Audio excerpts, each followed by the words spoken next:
bem? Meu nome é Pedro Laganá e eu vou apresentar o trabalho que eu fiz junto com o William Vaz, que é a PS3 de modelos. Nós optamos por fazer o exemplo 1, que se tratava de estoque de capital, e para utilizar esse exemplo a gente tomou ele como base como se o capital fosse uma máquina. Como é que eu posso explicar isso para vocês? É justamente porque quando a gente for explicar os estoques, os fluxos e as variáveis, fica mais claro e fica um exemplo mais prático. Vou começar falando sobre as variáveis e começando pela vida útil do capital. A gente pensa nela como o tempo que a máquina vai ter de produção. Então, por exemplo, uma máquina em média ela pode ter 5 anos de produção, 10. A gente tomou um valor para isso. Nós decidimos fazer com que a máquina tivesse 120 meses, ou seja, ela vai ter então 10 anos de vida útil. Já que é uma variável, mas a gente está atribuindo um valor, a gente deixou o tipo dela no Vensim como constante e a unidade dela como meses. Agora vou falar sobre o output por unidade de capital, que é basicamente o quanto que a gente teria de retorno a cada real investido na máquina. Então, por exemplo, se a gente investe R$1 na máquina, a gente pode ter um retorno de R$1, a gente pode ter um retorno de 50 centavos. No caso, no exemplo, a gente usou 0,5 e deixamos a unidade em real, para fazer sentido no exemplo.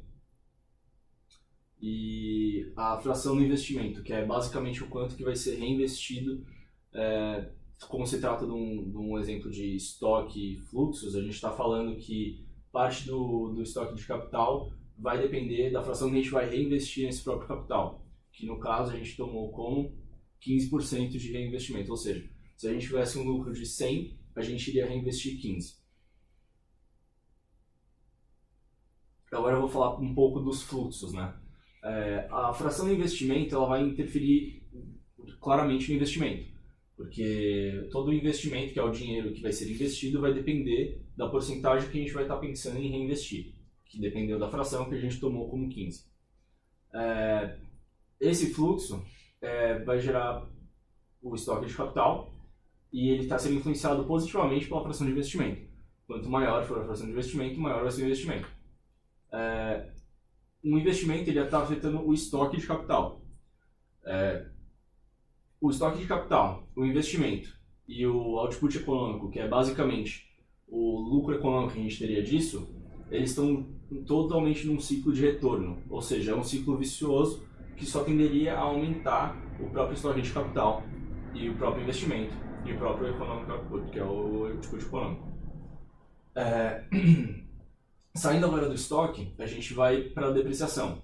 A depreciação ela vai ser positivamente influenciada pelo estoque, porém a vida útil do capital ela vai entrar negativamente na depreciação, porque conforme a vida útil for menor, a depreciação também vai ser menor. Ou seja, se a máquina ela poderia ter um prazo de vida útil de 10 anos, mas na verdade ela tem de 2, o capital ele vai se acabar mais rápido, então a gente não vai conseguir ter estoque por tanto tempo. É como se nosso estoque de máquina fosse 2 máquinas, só que se a cada ano uma das máquinas quebrar ou não for mais útil, pelo exemplo, a gente teria uma máquina, entendeu? A gente vai ter que trabalhar em cima disso. Então a gente tem que o estoque de capital com a depreciação, eles têm um ciclo de balanceamento, que eles se equilibram. Agora eu posso falar um pouco mais do estoque.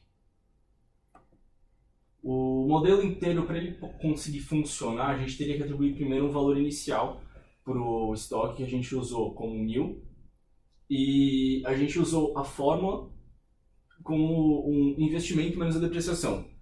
Já que a gente vai ficar trabalhando em cima desses fluxos, a gente teve que o investimento ele aumenta, mas a depreciação diminui. Pelo mesmo exemplo que eu falei, de balanceamento de retorno. Sobre a fórmula do investimento, a gente viu que a fórmula do investimento é a fração do investimento que a gente vai ter pelo lucro que a gente vai ter, que é o economic output.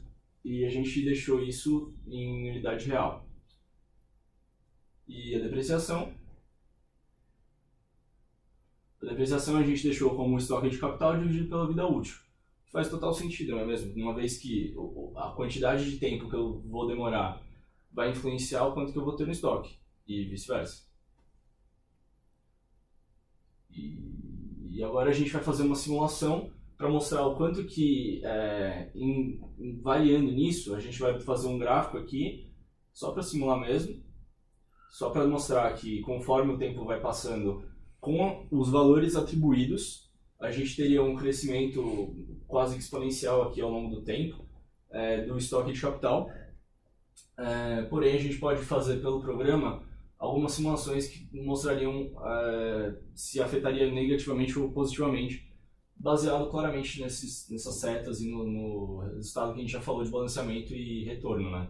Então, por exemplo, se a gente for mudar a fração de investimento, que seria o quanto que a gente vai reinvestir para maior, claramente o nosso estoque de capital iria aumentar muito mais, até porque se a gente pegasse e ganhasse R$100 e reinvestisse os mesmos R$100, o nosso estoque aumentaria muito.